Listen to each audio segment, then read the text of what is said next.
All India Muslim minority organisation की जानिब से समाजीगुड़ा प्रेस क्लब में एक इजलास मुनक्किद हुआ, जिसमें यूनिफॉर्म सिविल कोड और वक्फ कमिश्नरेट के ताल्लुक से तबादला ख्याल किया गया। All India Muslim minority organisation एक वसी कौमी है तंजीम है जिसमें बहुत से मजहबी और तर्ज जिंदगी है। ये कि हिंदुस्तान एक जमहूरी मुल्क है और हिंदुस्तान का आइन BR अम्बेडकर ने तैयार किया था और उसे हुकूमत हिंद ने 1950 में कबूल किया था। और हिंदुस्तान के आइन में हर मजहब और उनके अपने मजहब की पैरवी करने वालों के लिए वाज़ेह क़वानीन वगैरह मौजूद है, जिसमें हिंदुस्तान के हर शहरी को उस मजहब की पैरवी करने का हक है जिसकी वो पैरवी करना चाहता है और आइन इसकी हिफाजत करता है। अब यकसा सिविल कोड की जरूरत नहीं और हुकूमत हिंद उसे नाफिज करना चाहती है और मज़कूरा क़वानीन सिर्फ सियासी फायदे के लिए हिंदुस्तान के शहरियों के मजहब और बुनियादी हुकूक को छीनने के लिए हैं और यूनिफॉर्म सिविल कोड जैसा कोई कानून नहीं हो सकता।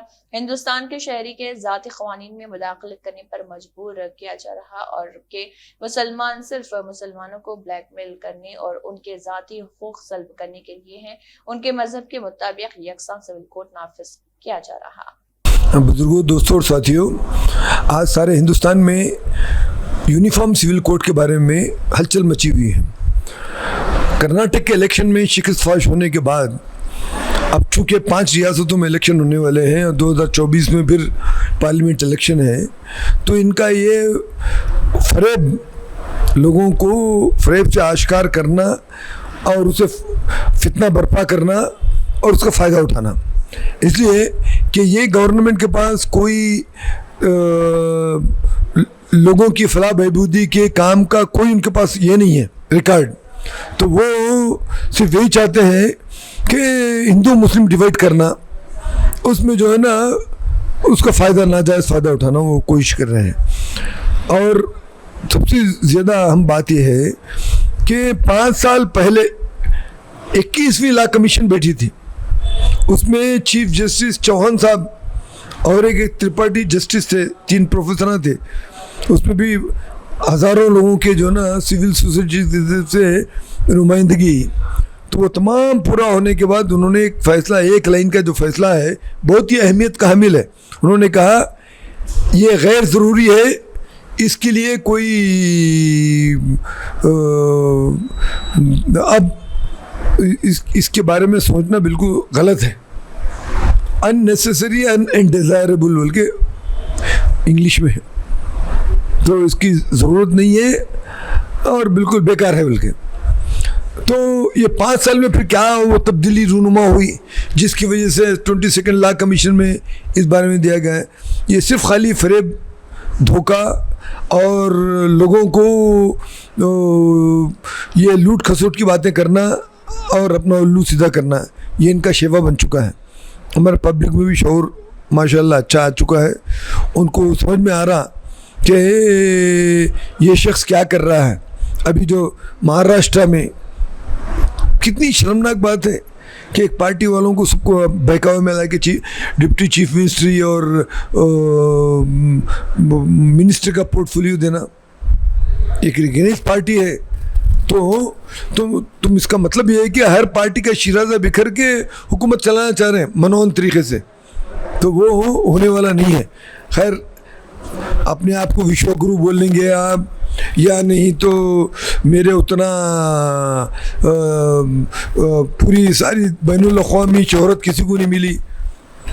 तुम्हारे पैसे जो है करोड़ों अरबों रुपये, तुम्हारी शोहरत खाली एक आदमी की शोहरत के लिए इस्तेमाल हो रहे हैं और हमारा पूरा गोदी मीडिया बेशर्मी से उलबादा ओढ़ के जो है ना प्रोपेगेंडा करते जा रहा। आज नहीं तो कल पब्लिक को पता चलेगा कि शख्स जो है ना इसके पास कोई जो है ना ठीक ठाक प्रोग्राम नहीं है।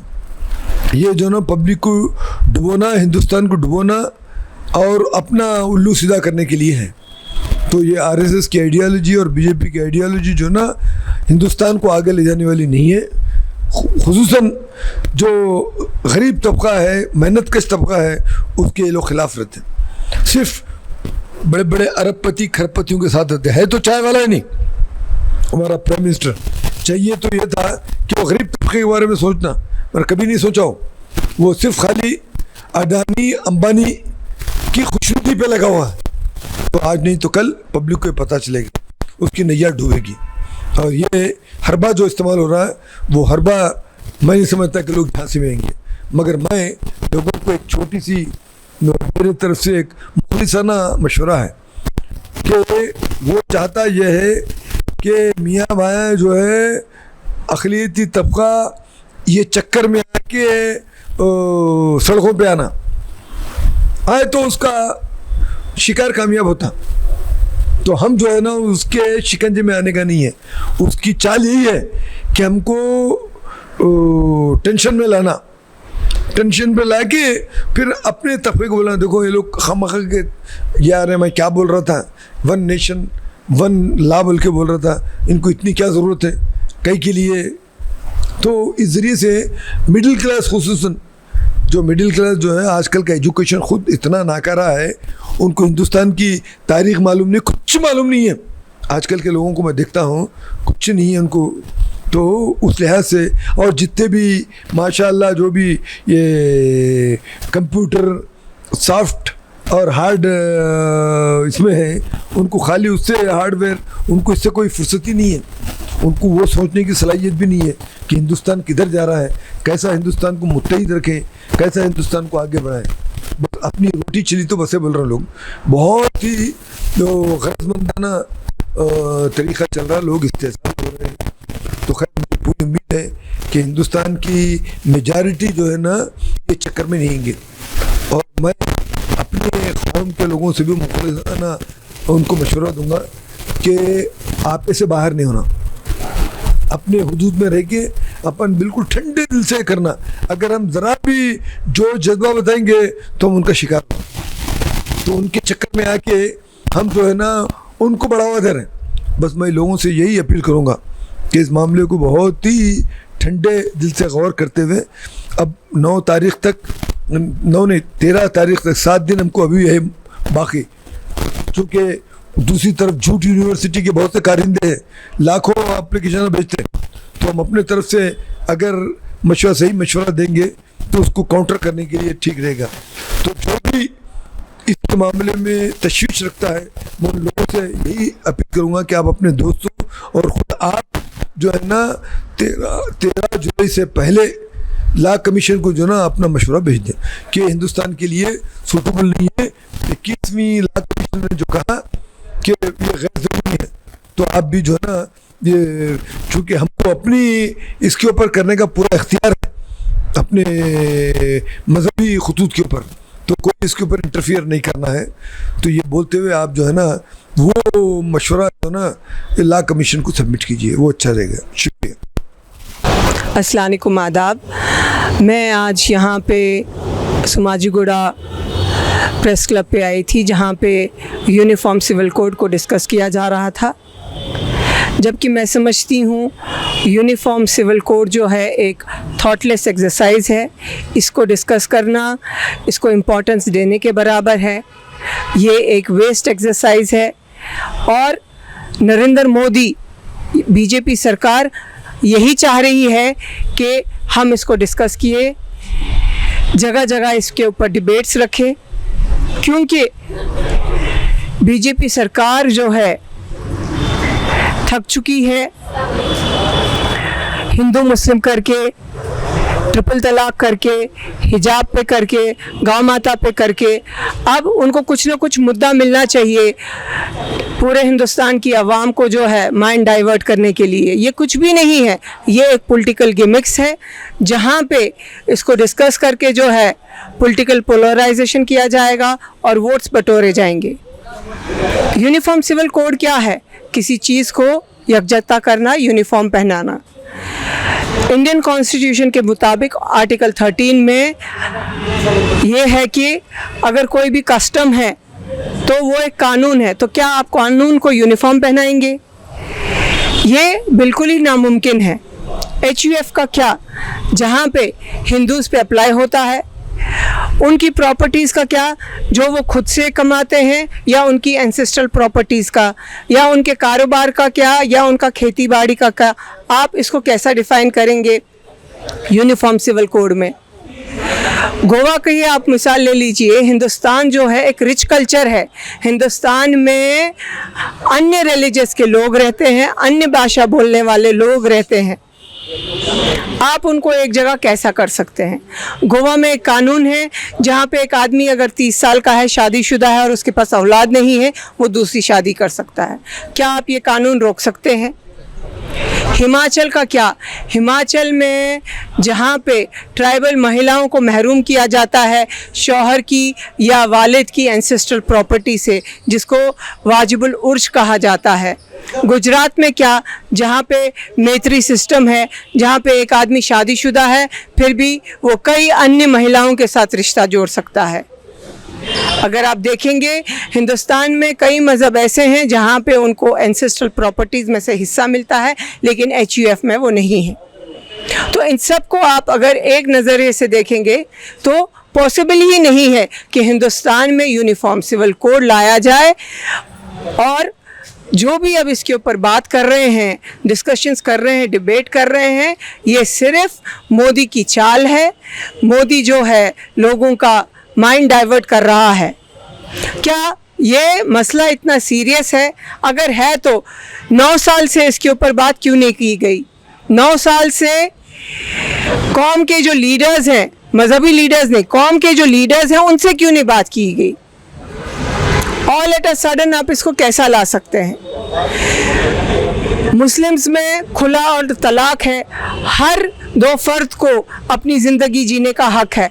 हिंदू धर्म में नहीं है, कई सालों से लटकी हुई रहती हैं, कोर्ट में डालते हैं तब जाके उनको 3 साल 4 साल 5 साल में डाइवोर्स मिलता है। तो आप कैसे हर चीज़ को, हर लॉ को जो है या हर कस्टम को एक जगह करेंगे? It's not possible. धन्यवाद। अल्हम्दुलिल्लाह रब्बिल आलमीन।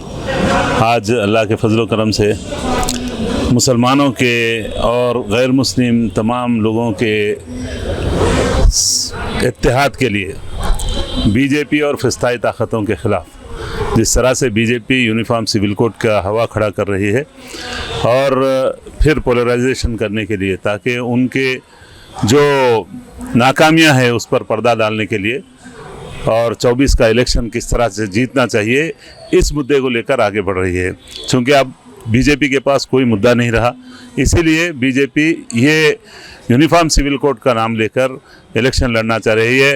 अब मीडिया ट्रायल शुरू हो गया, सुबह टीवी खोल रहे हैं तो खाली आप यूनिफॉर्म सिविल कोड के फेवर में है या ख़िलाफ़ है, सिर्फ ये चल रहा है। अवाम को असल जो ज़िंदगी है, हिंदुस्तान के हालात किस तरह से है, अवामी ज़िंदगी कैसा गुजर रहे हैं हम लोग, अवाम में लोगों को परेशानियां किस तरह है, महंगाई किस तरह से बढ़ते जा रही है, उस तरफ देखना चाहिए, सोचना चाहिए। और ये जो मीडिया के ज़रिए से एक हवा खड़ा किया जा रहा है कि हिंदू और मुसलमानों के नाम पे, ये हिंदू मुस्लिम का मसला नहीं है। हज़ारों कौमें हैं यहाँ पर, हज़ारों ज़बानें हैं, हज़ारों कल्चर है, हर एक का अलग अलग अपना क़ानून है। इससे दस्तूर हिंद में जो बाबा साहब भीमराव अंबेडकर साहब ने बनाया, इसमें तमाम लोगों को आज़ादी के साथ अपनी ज़िंदगी गुजारने का हक़ दिया गया है।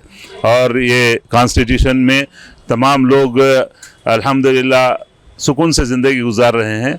हमारा मुतालिबा है कि गवर्नमेंट इस यूनिफॉर्म सिविल कोड से दस्तबरदारी अख्तियार करे और साथ ही साथ स्टेट गवर्नमेंट जिस तरह से बीजेपी से इंटरनल मैच फिक्सिंग करी हुई है, चूँकि स्टेट गवर्नमेंट के भी जो वादे थे उसमें सब नाकाम हो गए वो, और मुसलमानों के ताल्लुक़ से ख़ास तौर पे 12% रिजर्वेशन और वक्फ को जुडिशल पावर देने की बात, उस बारे में भी हुकूमत नाकाम हो चुकी है। दलितों को दलित बंधु के तहत 10-10 लाख रुपए दिए हैं और मुसलमानों से मुसलमान माइनॉरिटीज़ फाइनेंस कॉरपोरेशन की जानिब से 1 लाख और 2 लाख रुपए देने के नाम पे 20,000 60,000 रुपए जमा कर लिए, लेकिन आज तक भी 2 लाख 62,000 से ज़्यादा दरखास्तें आई और 8,000 से कुछ दरखास्तें मंजूर हुई। एक आदमी को आज तक खर्जा नहीं दिए और लोग परेशान हाल है। सूद पे लोग पैसे लेके वो 20,000 और 60,000 रुपये बने, लेकिन आज तक भी मुसलमानों के साथ धोखा दिया जा रहा है। वक्फ के रिकॉर्ड रूम को बंद किया हुआ है। 100 से ज़्यादा फाइलें गायब है। रोज़ाना हर जगह कब्जे हो रहे हैं और सिर्फ CBCID की इंक्वायरी के नाम पे बोल दिया CBCID इंक्वायरी हो रही है। CID इंक्वायरी में होने वाला क्या है? पिछले जिस तरह से हालात हुए वही सिर्फ आईवाश करने के लिए ये हुकूमत के ऐलानात है। मैं गुजारिश कर रहा हूँ मीडिया के ज़रिए से, हाईटेक TV के ज़रिए से, कि आवाम बेदार रहें। फ़िरका परस्तों से निजात हासिल करने का वक्त आ गया है। कांग्रेस गवर्नमेंट आने वाली है स्टेट में भी और इंशाल्लाह सेंटर में भी। तमाम सेक्युलर पार्टियों के साथ इस मुल्क की तरक्की के लिए काम करना है, यही मेरी गुजारिश है। जज़ाकल्लाह खैर। अस्सलाम वालेकुम व रहमतुल्लाहि व बरकातुहू। वरकातुहू। मैं प्रिंसेस नयरा वॉइस टुडे चैनल से एज ए टीम लीडर भी हूँ और वाइस प्रेसिडेंट हूँ। Human rights Telangana general secretary हूँ। आज जो है सो यूनिफॉर्म सिविल कोड जो मीटिंग हुई है वक्फ बोर्ड की तरफ से प्रेस क्लब में, आज मैं अटेंड करी हूँ। बहुत अच्छी मीटिंग थी, बहुत नाइस थी। तो हमारे हक़ के लिए हमारे वक्फ बोर्ड की प्रॉपर्टी जो भी ज़ाया हो गई है, इस वो प्रॉपर्टी के बारे में जो मीटिंग हुई है सिविल कोड की, तो बहुत बढ़िया हुई, बहुत अच्छी हुई है। आप लोग सब हमारे लिए दुआ करो, वक्फ बोर्ड की मीटिंग हम जीत सके, हमारी प्रॉपर्टी से हम हासिल कर सके। जो गरीब, जो घरों में जो चूल्हा नहीं जलता है, जो गरीब घर में जो जॉबलेस है, जो बेरोज़गार है, उनको रोज़ी रोटी भी मिले और जो है सो उनके जॉब भी मिले। हम गवर्नमेंट से लड़ रहे हैं, हमारी क्या लड़ाई में आप लोग शामिल हो जाइए, आप लोग दुआ करिए और हम एक नहीं, एक दो नहीं बल्कि 11 बन के काम करेंगे। हम सब साथ हैं, हम सब एक साथ रह के हमारी ताकत, हमारी जितने जुफ्तजू है लगा के वक्फ बोर्ड की जो प्रॉपर्टीज़ के बारे में हम लड़ेंगे। और ये अपॉर्चुनिटी मुझे दिए से थैंक यू सो मच। मेरा नाम मोहम्मद अली है, आवास का मैं सिटी सेक्रेटरी हूँ। आज यहाँ कॉमन सिविल कोड के बड़े राउंड टेबल कॉन्फ्रेंस लगाए। इसका कोई मकसद नहीं है, कॉमन सिविल कोड कोई चीज़ नहीं है, ये दस्तूर है। अम्बेडकर का जब बनने के बाद दस्तूर बन गया, अम्बेडकर का रूल्स बन गए, लेकिन आज कुछ लोगों को मुद्दे से हटाने के लिए आपको बोलते हुए कॉमन सिविल कोड का एक इलेक्शन के सामने कोड बना के रखे। अरे क्या खाना, क्या पहनना, क्या नहीं पहनना, ये अपने अपने हक़ की बात है, अपने उसूल की बात है, अपने राइट्स की बात है, लेकिन ऐसे कुछ रूल्स लेके आके इलेक्शन का मुद्दा हटाने के लिए, अरे डीजल का, पेट्रोल का, गैस का, ये रोड, इसके बारे में बोलिए आप। अरे प्लेन बेच दिए, ट्रेन बेच दिए, क्या क्या बेच दे रहे हैं। वो बिकने के बारे में तो नहीं बोल रहे, लेके आके कॉमन सिविल कोड का एक लेके आके इलेक्शन के सामने एक मुद्दा लेके आके रखे। अरे क्या खाना, क्या पहनने के सिवा दुनिया इसमें इस मुल्क के अंदर और भी बहुत सारे चीजें, ट्रेन बेच दिया, प्लेन बेच दिए, स्टेशन बेच दिए रहे। अरे अंबानी, कभी इंडिया की ट्रेन रहती, भारत ट्रेन जाके कभी अंबानी ट्रेन बन गई, कभी अदानी ट्रेन बन गई, इस बारे में तो नहीं है। मुल्क की GDP कितनी गिर गई वो नहीं बोल रहे आप। एक कॉमन सिविल कोड इससे पहले लेके आके 4 औरतों को लेके आके अड्डे पे बिठा देकर उसको बोल रहे हैं ये 3 तलाक बिल बोल के बोल रहे हैं। अरे तुम 3 तलाक का बिल इंडिया में पास होने से क्या हुआ? मुल्क भर के अंदर इस 3 तलाक बिल को कोई नहीं मानता। ऐसे बिल्स, ऐसे कोर्ट्स ऐसे आते रहते जाते रहते, लेकिन हम दस्तूर के अंदर रह के दस्तूर के दायरे में बोल रही है। कोई कॉमन सिविल कोई चीज़ ही नहीं है बोल के हम बोल रहे हैं। हम तमाम लोगों से ये इलेक्शन का मुद्दा हटाने के लिए लगाए बोल रहे हैं। हम तेलंगाना गवर्नमेंट से भी डिमांड कर रहे हैं। अरे 12% रिजर्वेशन क्या हुआ? 12% रिजर्वेशन क्या हुआ? माइनॉरिटीज का लोन्स क्या हुआ?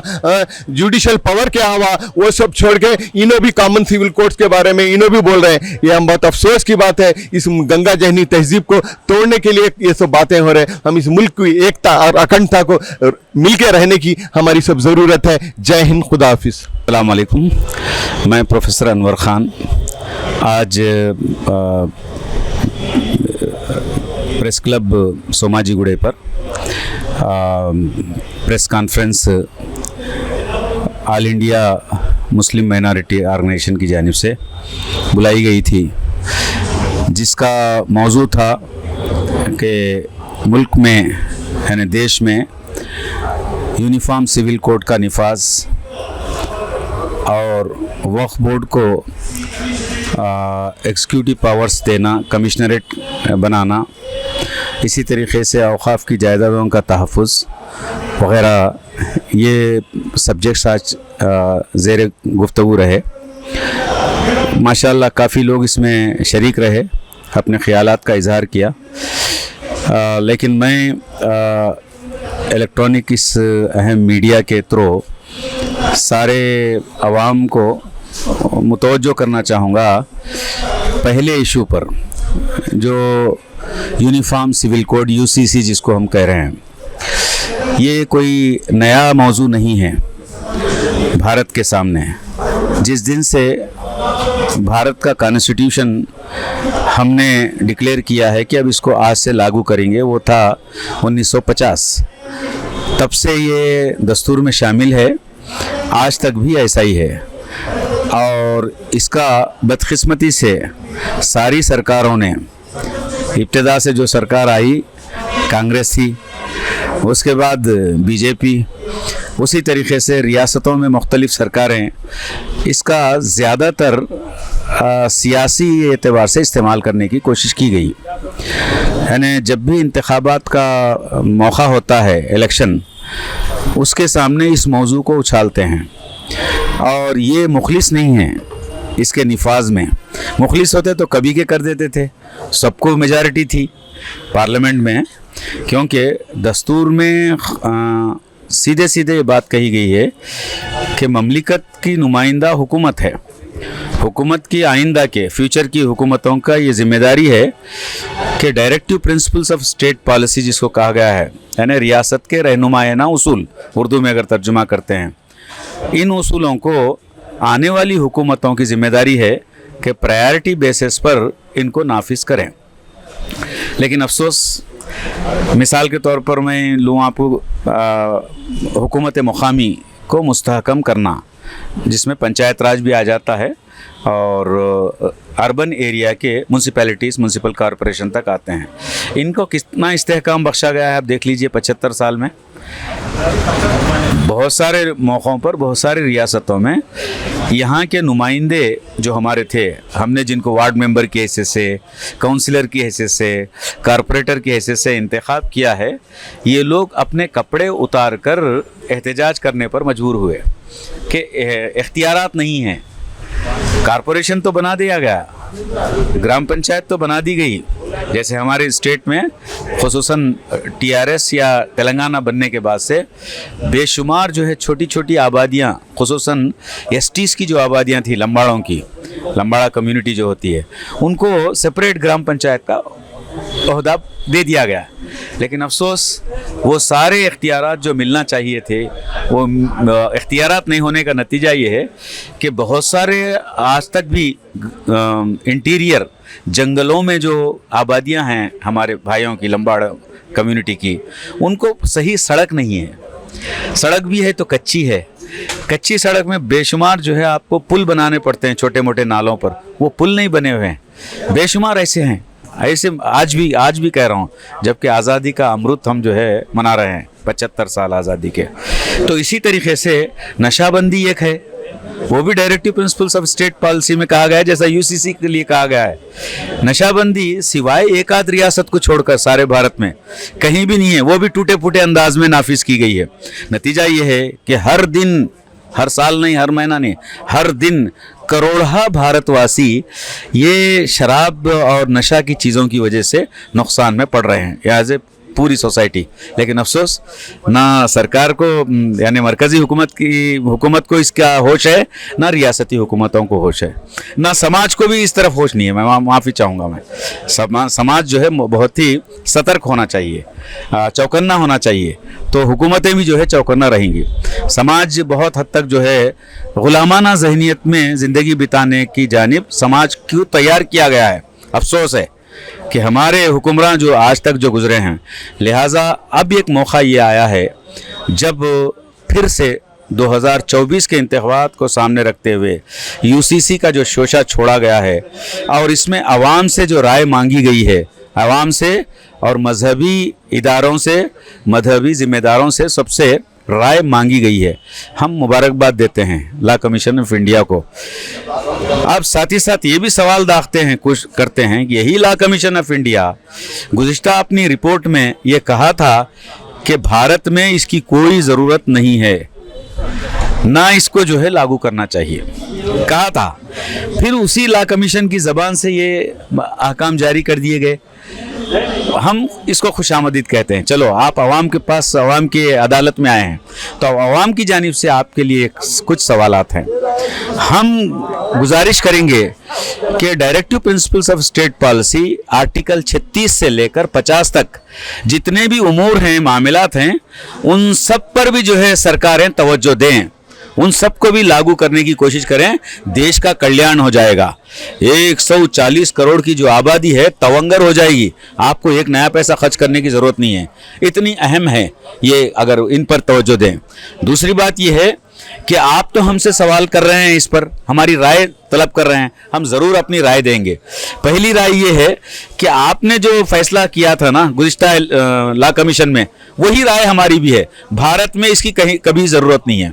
किसी ने मांगा नहीं, किसी ने मुतालबा नहीं किया कि इसको लागू करो यूनिफॉर्म सिविल कोड। इसलिए अब भी हम चाहेंगे कि इसको जहन में मत लाइए, बर्फदान में डाल के ऐसे ही रखिए इसको। जब आवाम हम पूछेंगे आपसे कि लागू करो, तो जब करना। चलिए, जब इतना ही करना चाह रहे हैं ना, फिर हम आपसे गुजारिश करेंगे कि आपका प्रोग्राम क्या है, बहैसियत सरकार के आपका क्या प्रोग्राम है, वो ब्लूप्रिंट हमारे सामने, पब्लिक के सामने पेश कीजिए यूनिफॉर्म सिविल कोड के सिलसिले में। तब हम अपनी राय, पक्की फाइनल राय दे देंगे। तब लागू करना है नहीं लागू करना है आपको खुद अंदाज़ा हो जाएगा। इन बातों के साथ मैं चाहूँगा कि होश के नाखून मरकज़ की बीजेपी सरकार भी पकड़े और सारे भारत की जितनी रियासतें हैं वो रियासती सरकारें भी अभी जो है होश में आ जाएं, वरना जो है कोई अजब नहीं है, सिविल इनकलाबात आ जाएंगे। लोग जो है बेजार हो जाएंगे इन सारी हुकूमतों से, इनके तर्ज हुक्मरानी से, और ख़ुद जो है वो सड़कों पर आ जाएंगे। ये अच्छी बात नहीं होगी। बहुत बहुत शुक्रिया। अस्सलाम वालेकुम रहमतुल्लाहि व बरकातुहू। आज मुख्तलिफ़ तंजीमों की जानिब से UCC के मुताल्लिक़ जो है एक मुशावरती इजलास तलब किया गया था और प्रेस कॉन्फ्रेंस भी की गई, क्योंकि अक्सर मीडिया इस बात को छाल रहा है कि जो है मुसलमान कभी भी किसी दस्तूरी तरमीम को, किसी जो है क़ानूनी तरमीम को कबूल नहीं करते, नहीं मानते। ये इल्ज़ाम उन पर आयद किया जा रहा है और हमेशा जो है ये कहा जा रहा है कि जो है इसकी वजह से जो हम इस मुल्क में एकसानियत चाहते हैं, एकसा क़ानून चाहते हैं। तो सवाल ये पैदा होता है कि इस मुल्क में जो एकसा क़ानून कहाँ पर नाफिज़ है, हमको ये बताया जाए। इसलिए मुख्तसर सी बात अगर मैं कहूँ तो अगर हमारे हिंदू बरादरी में कहीं हमारे पास के इलाके में जो है एक ऐसी भी ज़ात है जहाँ पर सगे मामू से भांजी की शादी की जाती है, दूसरे तमाम दीगर हिंदू भाई इसको ज़ातें इनको कबूल नहीं करते। इसी तरीके से जो है पारसियों में सगी बहन से शादी की जाती है, तो जो है दूसरे मज़ाहिब के लोग नहीं करते। तो इस मुल्क में मुख्तलिफ़ मज़ाहिब के मानने वाले लोग रहते हैं। ये किस तरह मुमकिन है कि सबके लिए एक क़ानून जो है मुरतब किया जाए। और दूसरी बात यह है कि यहाँ पर जो है हम ये कर रहे हैं कि ये गोवा है, गोवा में जो है इस बात की इजाज़त है हमारे हिंदू भाइयों के, वो दूसरी शादी कर सकते हैं, जबकि हिंदू मज़हब में दूसरी शादी नहीं है। और यहाँ पर जो है कहाँ पर गाय का गोश्त खाने की ममानियत है, क़ानून है, लेकिन गोवा में ख़ुद इस मुल्क का क़ानून इस बात की इजाज़त देता है, बल्कि जो है इस बात के जो है पेशकश की जाती है कि हम आपको गाय का गोश्त जो है सस्ते दामों में फ़राहम करेंगे। तो एक सैनत है कहाँ पर? तो ये आपसे सवाल करता हूँ कि यहाँ पर ये कहा जा रहा है कि हमने 3 तलाक़ दी, 3 तलाक़ से आपको कुछ तकलीफ़ है क्या? तो मैं उनसे ये सवाल करता हूँ पलटा कर कि हम एक अल्लाह के क़ानून को मानने वाले, ईमान रखने वाले हैं, इसलिए उस क़ानून के तहफ़्फ़ुज़ के लिए, उसकी हिफाजत के लिए हम अपने ईमान को हिफाजत करना चाहते हैं। क्यों कि एक खालिक हमारा है, उस खालिक का क़ानून तमाम इंसानों के लिए, तमाम बंदों के लिए है। उस पर जो अमल करेगा वो फ़ायदा उठाएगा, उसको जो है, वरना वो परेशानी में रहेगा। हम आप ये देखते हैं कि हिंदू मज़हब में जबकि जो है तलाक़ का क़ानून नहीं है, लेकिन इस्लाम के इस क़ानून से हमारे हिंदू भाई इस्तेफ़ादा कर रहे हैं। क्यों मजबूर हुए, वो आपको सोचना चाहिए। और दूसरी बात यह है कि जो है हिंदू मज़हब में बेवा की शादी नहीं है, लेकिन बेवा की शादी के इस्लाम की इस क़ानून को उन्होंने कबूल किया, वो इससे फ़ायदा उठा रहे हैं। और हिंदू मज़हब में बेटी को जो है बाप की जायदाद में हक़ नहीं है, लेकिन विरासत के इस्लाम के क़ानून को उन्होंने कबूल किया, इससे वो फ़ायदा उठा रहे हैं। और इसी तरीके से इस्लाम के मसावात के क़ानून को हमारे जो छोटी मज़ाहिब के लोगों को जो है इख्तियार करना पड़ा, बड़ी ज़ात के लोगों को उनको देना पड़ा, तालीम के हक़ को देना पड़ा। ये इस्लाम के क़वानीन जो हैं वो अल्लाह के तरफ से जो है इससे सब फ़ायदा उठा रहे हैं। लेकिन इस क़ानून में मदाखलत की वजह क्यों, आखिर क्यों आप ये चाह रहे हैं कि जो है आप शादी की उम्र को बढ़ा के 18 साल से लड़की की उम्र को 21 साल कर दें? तो मैं आपसे सवाल करता हूं कि अगर आप मज़हब को मानने वाले हैं तो आप जब लिव इन रिलेशनशिप के ये कानून अब बनाते हैं, तो फिर जब मैं आपसे पूछता हूं कि जो है भाई कि 18 साल की उम्र से बढ़ा के 21 साल कर देंगे कि लिव इन रिलेशनशिप मज़हब को मानने वाले, तो मज़हब के कानून के दायरे में रहते आप उनकी खिदमत कीजिए। तो फिर हमारे मज़हब में ये है मदाखलत की जा रही है क्यों? आप ये कह रहे हैं कि भाई अब हम जो तलाक़ के बाद जो मुद्दत इद्दत की जो मुद्दत है उसको हम घटा देंगे। तो आपको ये मालूम होना चाहिए कि हमारे पास पंचाली सिस्टम नहीं है, इसलिए कि जो है एक इद्दत की मुद्दत जो होती है कि साबिक़ा शौहर से अगर औलाद होने वाली हो तो जो उसका जो इजहार हो जाए। तो फिर ये कानून कुदरत है, इसमें आप इंसानी मदाखलत चाहते हैं। तो फिर मैं आपसे पूछता हूँ कि आप इस मुल्क को हिंदू राष्ट्र बनाने की कोशिश कर रहे हैं, तो फिर क्यों आप जो है हिंदू जो है वेदों से शास्त्रों से आप जो मुखालिफत कर रहे हैं उसका दुश्मन क्यों बने हुए हैं आप?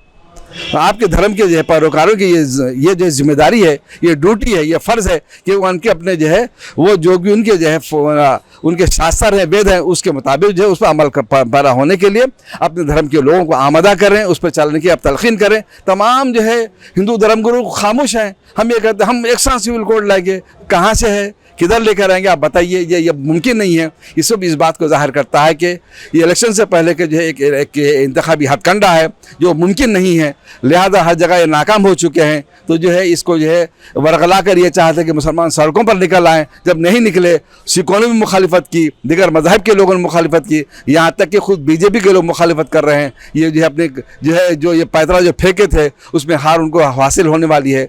होता है, देखेंगे आगे जो भी कानून बनेगा। हमारे ईमान का हम हर के सौदा नहीं करेंगे। जो लोग इंसान के बनाए हुए कानून के बालादस्ती हुक्मरानी को कबूल करते हैं उसमें जम हो जाते हैं, लेकिन अल्लाह की रज़ा के लिए हम अपने शरीयत पर डटे रहेंगे। यूसीसी के नाम से सेंट्रल लॉ कमीशन ने एक पब्लिक का ओपिनियन लेने के लिए एक नोटिफिकेशन जारी किया। अभी तकरीबन एक महीने से उसका बारे में जो है पूरा देश भर डिस्कस हो रहा है। प्राइम मिनिस्टर नरेंद्र मोदी जी भी हम एक साथ सिविल कोड लाने के लिए कोशिश करेंगे अगले पार्लियामेंट का टाइम में बोल के उन्होंने भी ऐलान किया। इस सिलसिला में जो है हम आवाज़ की तरफ से ये डिमांड कर रहे हैं कि पब्लिक को भी ये अपील कर रहे हैं कि ये एक साथ सिविल कोड ये देश के लिए कोई अभी ज़रूरत नहीं है बोल के 21 लॉ कमीशन रिपोर्ट दिया था अभी 5 साल पहले। ये 5 साल के बाद क्या तब्दील आया, क्या चेंजेस आया, पूरा आवाम का जो है ज़िंदगी में कैसी तब्दील ला सके ये गवर्नमेंट, फिर जो है ये यूनिफॉर्म सिविल कोड का बात क्यों लाया, ये जो है देश को जो है तोड़ने के लिए नरेंद्र मोदी गवर्नमेंट कोशिश कर रहे हैं। ये जो है सारे आवाम को भी ये अपील कर रहे हैं कि ये मुसलमानों की टारगेट करने के लिए नरेंद्र मोदी कर रहे हैं। ये जो भी है वो प्रोपेगेंडा मुसलमानों की टारगेट करने के लिए उन्होंने कोशिश है इनका, मगर जो है ये सारे आवाम के लिए भी उसका जो है असर होने वाला है, क्योंकि दलितों के ऊपर, गिरिजन के ऊपर, बाकी जो है इंडियोजेनियस पीपल्स जितने भी है वो सारे लोगों को अलग अलग कास्ट का आधार पर उन लोगों को भी एक पर्सनल लॉ चल रहा है।